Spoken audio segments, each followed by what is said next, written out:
New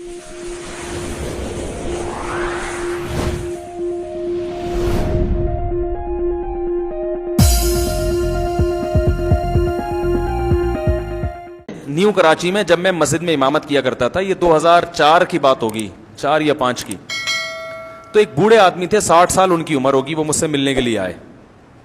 اچھا, میں اس وقت اپنی 4 شادیوں پہ کتاب لکھ رہا تھا, اور میں کہہ رہا تھا یہ ایک نکاح کی کثرت کا ایک نقصان یہ ہوا ہے کہ جہیز کی رسم بہت تیزی سے, سپلائی اور ڈیمانڈ ہے نا, سپلائی زیادہ ڈیمانڈ کم, تو عورت کی ویلیو گر گئی. جب ویلیو گر گئی تو انعامی اسکیمیں نکالنی پڑتی ہیں. پھر جیسے پیپسی کی بوتلیں زیادہ ہو جائیں, خریدنے والے کم ہو, تو پیپسی والے کہتے ہیں 4 بوتلوں پہ 1 فری.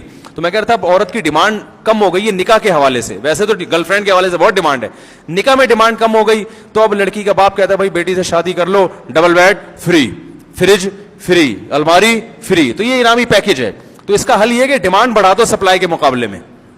ہر آدمی جب زیادہ نکاح کرے گا تو پھر عورتیں کم پڑ جائیں گی. کیا خیال ہے؟ پھر عورت کی ڈیمانڈ کیا ہو, گرل فرینڈ کے لیے تو بندوں کو لڑکیاں ملیں گی نہیں, کیونکہ جب ان کو اچھے اچھے میاں مل رہے ہیں تو وہ پاگل ہیں کہ کسی کو بوائے فرینڈ بنائیں. وہ کہیں گے بھائی یہ تو وفا کرے گا, میاں وفا کرتا ہے نا, بوائے فرینڈ تھوڑی وفا کرتا ہے. تو پھر وہ کیا ہو جائیں گی لڑکیاں مارکیٹ سے شارٹ.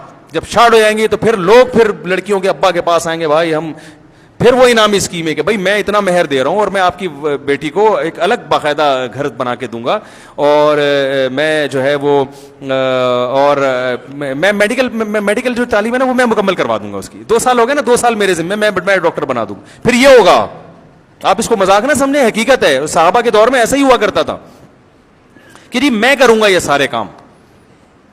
تو میں کتاب لکھ رہا تھا, کیسا ایک کیا اللہ کی طرف سے ایک ہوا ہے کہ بالکل یہی میں لکھ رہا تھا کہ بوڑھے باپوں پہ جو ہے نا بیٹیاں بوجھ بن گئی ہیں. یہ مضمون میں لکھ رہا تھا کہ اسی دوران عصر کی نماز کا وقت ہوا, اور میری یہ جذبات سے کیفیت تھی کہ میری آنکھوں سے آنسو ٹپک رہے تھے. یعنی یہ جو میں نے کتاب لکھی ہے نا, یہ کوئی عیاشی کی کتاب نہیں ہے, جو حالات میں دیکھ رہا تھا. اور میں جب وہ لکھ رہا تھا تو وہ آنکھوں سے آنسو ٹپک کے نا وہ جو سیاہی ہے وہ پھیل رہی تھی صفحے پر, مجھے لکھنے میں دشواری ہو رہی تھی, ایسا جذباتی ہوا تھا میں اس وقت. نماز پڑھ کے میں واپس گھر کی طرف آ رہا ہوں تو ایک بوڑھے میاں نے راستے میں روک لیا. ان کو کیا پتا میں اس ٹاپک پہ لکھ رہا ہوں. انہوں نے کہا بیٹے میری 6 بیٹیاں ہیں, میں زندگی میری عذاب میں آ گئی ہے. ایسے بوڑھے آدمی کے زبان بھی ان کی لڑکھڑا رہی تھی, بولا نہیں جا رہا تھا. کہہ رہے ہیں یار رشتے تلاش کرتے کرتے اب ایک رشتہ ملا ہے بڑی بیٹی, دوسری بیٹی کے لیے, بڑی سے جو چھوٹی ہے. تو وہ کہہ رہے ہیں جہیز بھی میں نے انتظام کر لیا, مکان پہ میں نے برائے فروخت کی تختی بھی لگا دی ہے کہ یہ بھی بیچ کے میں جہیز اور جو بھی انتظامات کروں گا. لیکن بارات کا جو کھانا ہے اس میں وہ کم معیار پہ راضی نہیں ہو رہے. بارات میں بھی کھانا کھلا رہا ہوں لیکن معیار اتنا ہے کہ اگر میں نے اس بیٹی پہ یہ خرچ کر دیا تو دوسری بیٹیوں پہ کیا کروں گا میں. اس بیچارے کی جو کنڈیشن تھی نا, خدا کی قسم میرا دل چاہ رہا تھا کہ میں چیخے مار مار کے روؤں, چیخے مار مار کے روؤں کہ یار یہ کیا معاشرے نے بنا دیا بیٹیوں کو. تو مجھے آ گیا غصہ. میں نے کہا کہ آپ کا جو یہ بے شرم داماد ہے یہ نہیں دیکھ رہا آپ کی غربت. تو انہوں نے کہا بیٹا اس کے پاس لڑکیوں کی کمی بولو بھائی نہیں ہے. کہتے ہیں میں نے بڑی بیٹی کے معاملے میں یہ کیا تھا, جہیز بھی سب کچھ, بارات میں کھانا تھوڑا سا کم, یعنی ایک سنگل ڈش صرف بریانی ہو جائے گی بھائی, کیوں میری جیب اجازت نہیں دے رہی تھی. تو رشتہ ٹوٹ گیا تھا اس بیس پہ. لڑکے والوں نے کہا تھا کہ ہم جب آئیں گے اور 1 ڈش ہوگی تو میرے دوستوں میں میرا معیار گر جائے گا, لوگ کہیں گے کہ میں کسی غریبوں سے شادی کر لی ہے. سمجھ میں آ رہی ہے بات؟ کہہ رہی ہے مصیبت سے ایک رشتہ ملا ہے, اب یہ بھی انکار کر دے گا, یہ بھی کیا کر دیں گے, انکار کر دیں گے. تو پھر جیسے بڑی بیٹی بیٹھی ہوئی ہے اس کی تو عمر اتنی ہو گئی, اب اس کے رشتے کا امید ہی نہیں ہے, تو اس کا بھی کہہ رہے باقیوں کا کیا کروں گا میں. تو میں نے ان سے کہا, تو یہ میں بڑا جذباتی ہو گیا تھا نا اس وقت. پھر میں نے واپسی پہ یہ واقعہ بھی اپنی کتاب میں لکھا ہے, میری کتاب میں یہ واقعہ بھی آپ کو ملے گا جو اسی وقت لکھا پھر میں نے لا کے, اور پورا یہ بتایا کہ میں ابھی واقعہ لکھ کر گیا ہوں اور نماز پڑھ کے بالکل اسی سے ملتا جلتا واقعہ ہو. تو میں نے پھر ان کو کہا, وہی مجھے یہ میت والا واقعہ یاد آیا نا, میں نے کہا پھر آپ ایسا کریں بارات کا کھانا کھلائیں, کہیں سے انتظام کرتے ہیں, اللہ نے ہمیں توفیق دی, ہم بھی کچھ کریں گے, اور ویسے کرنا چاہیے, بہرحال مدد تو کرنی چاہیے. مسئلہ یہ ہے کہ وہ انکار کرے گا, رشتے کے مسائل بہت ہیں, لڑکی والوں کو یہ منہ میں ہڈی دینی پڑتی ہے, ورنہ وہ اس سے بھی جاتے ہیں نا, اس گھر تو بسانا ہے اس نے. تو مجھے وہ کہنے لگے کہ کیا کروں, میں نے کہا پھر آپ ایسا کریں, میں ایک دم جذباتی ہو گیا, میں نے کہا آپ ایسا کریں رشتے کا انکار تو آپ نہ کریں, کیونکہ یہ جیسا بھی ہے نہ ہونے سے بہرحال بہتر ہے, ورنہ بیٹی کو کہاں لے کے جائیں گے, وہ تو پھر خراب ہو جائے گی معاملہ اس کا, اور آپ کی عمر 60-62 سال عمر ہے, تو اللہ نہ کرے کل موت واقع ہو جاتی ہے تو 6 بیٹیاں بیچاری کیا کریں گی. لبرل لوگوں کے پاس تو اس کا حل یہ کہ جاب کراؤ, ان کو پڑھاؤ لکھاؤ اور انڈیپینڈنٹ کر دو. تو یہ پاگل پنے والی باتیں ہیں, صحیح ہے نا, نیچر کا کوئی آلٹرنیٹ نہیں ہے. آپ جاب کر رہے ہو لیکن روٹی نہیں کھا پا رہے اس پیسوں سے, وہ جاب کسی کام کی ہے, کیونکہ روٹی آپ کی باڈی کی ریکوائرمنٹ ہے. تو اسی طرح میرے بھائی آپ کروڑ پتی بن جائیں, لڑکی کے پاس شوہر نہ ہو جو اس کی فزیکل ریکوائرمنٹ بھی ہے, اس کی مینٹلی بھی اس کو جو ہے وہ اس کو سپورٹ کرے گی, یہ چیزیں نہ ہو تو آپ کے پاس قارون کا خزانہ بھی ہو, وہ اس کا آلٹرنیٹ نہیں ہو سکتا. یہ بالکل ایسا ہی ہے جیسے آپ کے جاب کرو, پیسہ کماؤ, مگر روٹی نہ کھاؤ. وہ کہے گا پھر کس کام کی جاب جب مجھے میری بیسک ضرورتیں پوری کرنے کا موقع نہیں مل رہا, اس سے وہ میری پوری نہیں ہونی, تو میں نے اس جاب کا کرنا کیا ہے. میرے پاس کتنی خواتین ملاقات کے لیے آتی ہیں, ٹھیک ٹھاک پیسہ کما رہی ہیں, شادی نہ ہونے کی وجہ سے ڈپریشن میں چلی گئی. پیسہ بہت ہے, جاب کر رہی ہیں, وہ بھی انڈیپینڈنٹ ہیں. اور ایسی درجنوں خواتین ہیں جو جاب بالکل بھی نہیں کر رہی ہیں, ایک ڈھنگ کا میاں مل گیا, بہت ہنسی خوشی زندگی گزار رہی ہیں, آتا کخ بھی نہیں, نہ ایجوکیشن ہے ان کے پاس, نہ پیسہ ہے ان کے پاس, میاں اچھا مل گیا ان کو, اولاد ہو گئی, بہت عیاشی میں زندگی گزر رہی ہے ان کی. تو اس سے وہ لڑکی اچھی ہے کہ نہیں ہے, کہ جو کچھ بھی نہیں آتا تھا اس کو میاں اچھا مل گیا. تو اس لیے عورت کی پہلی ضرورت ہے اس کے لیے اچھے میوں کا انتظام کرو, صحیح ہے نا, باقی چیزیں بعد میں ہیں. تو خیر جلدی سے بات مکمل کر کے بیان ختم کرتا ہوں. تو میں نے پھر بوڑھے بزرگ سے کہا, میں نے کہا دیکھیں آپ ایسا کریں, پھر مجھے یہ میت والا واقعہ یاد آ گیا, میں نے کہا آپ انتظام کریں, آپ ایک بہترین سا جتنی ڈشیں وہ کہہ رہے کم وقت منوس معذرت, اتنی ڈشیں آپ بنوائیں, اور آپ یہ کریں کہ اول تو بارات اسلام میں ہے ہی نہیں نا, بارات کا کھانا ہی نہیں ہے. نبی صلی اللہ علیہ وسلم نے تو 4 بیٹیوں کی شادی کی, ایک کھجور کا دانہ بھی کسی کو نہیں کھلایا, اپنی جتنی شادیاں کی ہیں ولیمہ کیا ہے. تو اسلام میں شادی کا کھانا بھی کون کرتا ہے, لڑکا کرتا ہے, مرد کے ذمہ ہے, ولیمہ ہے. بارات کا لفظ ہی نہیں ہے اسلام میں, بلکہ نکاح کی محفل میں چند لوگ آ جائیں اور وہ نکاح کے بعد وہیں سے پتلی گلی سے نکل جائیں, اگلے دن سارے لڑکے کے گھر پہنچ جائیں, وہاں بارات لے کے جائیں, پوری 4 W11 لے کے جائیں آپ وہاں پہ. مرد کا ہے خرچہ, بیٹی پہ خرچہ نہیں ہے, نہ باپ پہ خرچہ ہے. لیکن اب وہ نہیں کرتے تو رشتہ ٹوٹتا. پھر کہتے ہیں اگر اسی طرح چلی گئی تو ساری زندگی تانے دے دے کے مار دیں گے, تیرے باپ نے کھلایا کیا ہمیں. وہ پھر سسرال میں بچی پہ ظلم ہوتا ہے. تو میں نے کہا پھر آپ ایسا کریں, آپ تمبو شمبو کا انتظام کریں, اور پھر وہاں بہترین کھانا وانا پکوائیں, قرضے لے کے مکان بیچ کے, اور جب کھانا شروع ہونے والا ہو, صحیح ہے نا, جیسے ہی لوگوں کے منہ میں نوالا, اور آپ کے جو ہونے والا داماد ہے اس کے منہ میں جیسے ہی وہ لقمہ جانے لگے, آپ ایک دم کیا کریں, اسٹاپ, لوگوں تھوڑی دیر کے لیے رک جاؤ. لوگ بولیں گے کیا ہو گیا بھائی, مسئلہ کیا ہے, کوئی کھانے میں خدا نہ خدا زہر ملا دیا ہے, کیا ہو گیا ہے. تو آپ بتائیں بھائی مسئلہ یہ ہے کہ ہمارے نبی سے زیادہ سخی دنیا میں کوئی نہیں ہو سکتا. انہوں نے تو 4 بیٹیوں کی شادی کی, ایک کھجور کا دانہ بھی نہیں کھلایا. یہ تو ہندوؤں سے بارات کی رسم آئی ہے, ہم تو مسلمان ہیں. اب بتاؤ جس آدمی کے 6 بیٹیاں ہوں, وہ ایک بیٹی پہ 2.5 3 لاکھ کے کھانے کھلا کے تو پوری پراپرٹی تو گئی, اور ایک دن میں اڑا دی اس نے. مہمان آئے, بوٹیاں کھا کے چلے گئے, 1 ہفتے بعد ان کو یاد بھی نہیں رہتا کہ دعوت میں کس نے کیا کھلایا تھا. تو یہ جو بیڑا غرق کیا جا رہا ہے بوڑھے باپوں کا, بیٹیوں کے بے شرم داماد جو بیڑا غرق کر رہے ہیں, کیا یہ سمجھ میں آنے والی بات ہے؟ تو سب میں نے کہا جیسے ابراہیم علیہ السلام نے کہا تھا نا, انہوں نے پوچھا تھا کہ یہ ہمارے بتوں کا حشر نشر کس نے کیا, تو ابراہیم علیہ السلام نے فوراً کہہ دیا یہ بڑے والے نے کیا ہے.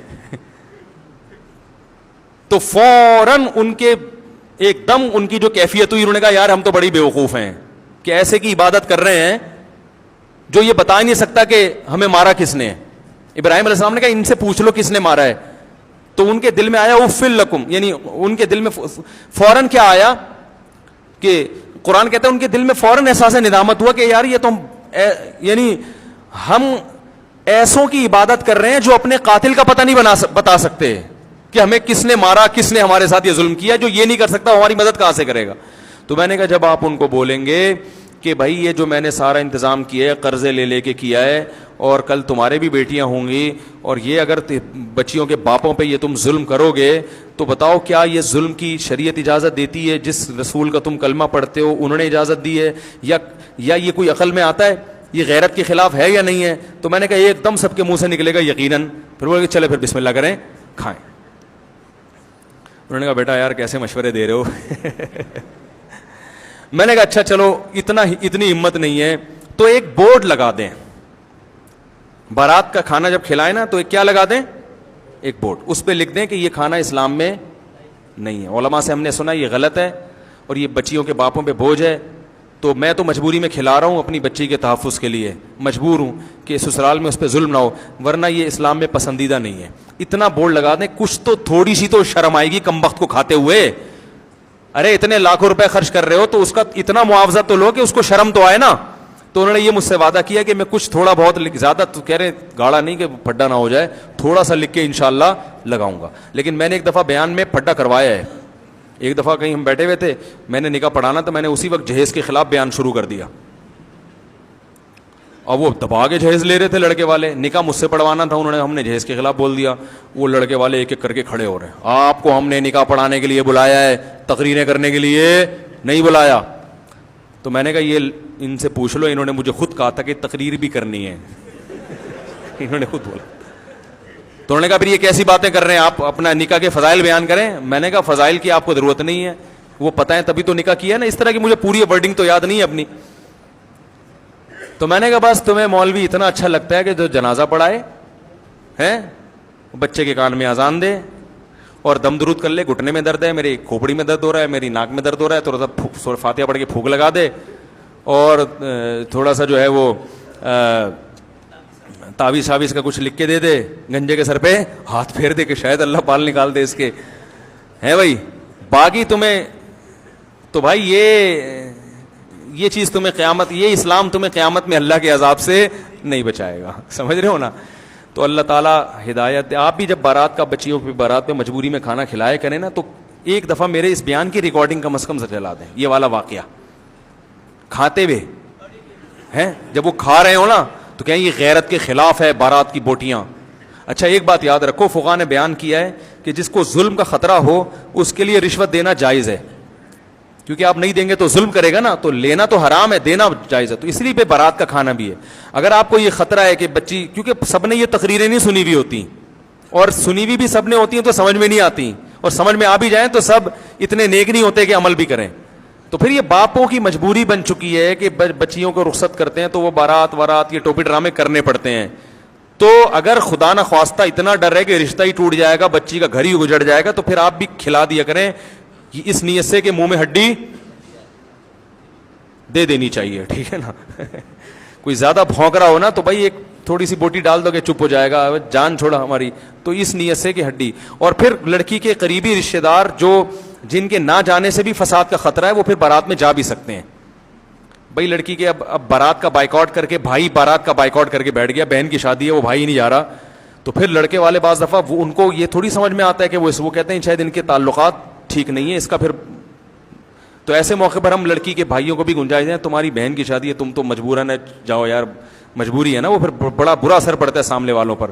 تو ابا ہی شارٹ ہو گئے وراثت سے کہ یہ ناجائز ہے, میری بیوی کر رہی ہے مجبوری میں تو میں نہیں آؤں گا. تو داماد بولے گا تو پتہ نہیں بیٹی کا باپ ہی مارکیٹ سے کیا ہے, تو وہ پھر اور غلط مطلب لیا جاتا ہے. تو پھر رشوت جیسے ظلم سے بچنے کے لیے دی جاتی ہے نا, تو پھر وہ اس حد تک ان رشتہ داروں کا جانا بھی, اس کی بھی گنجائش ہوگی. سمجھ رہے ہیں, کیونکہ اس میں بعض لوگ غلو کرتے ہیں اور وہ کہتے ہیں بارات اسلام میں جب جائز نہیں ہے, ناجائز ہے, غلط ہے, تو وہ پھر اتنا بائیکاٹ کروا دیتے ہیں کہ وہ خود اس حالات سے گزرے نہیں ہوتے.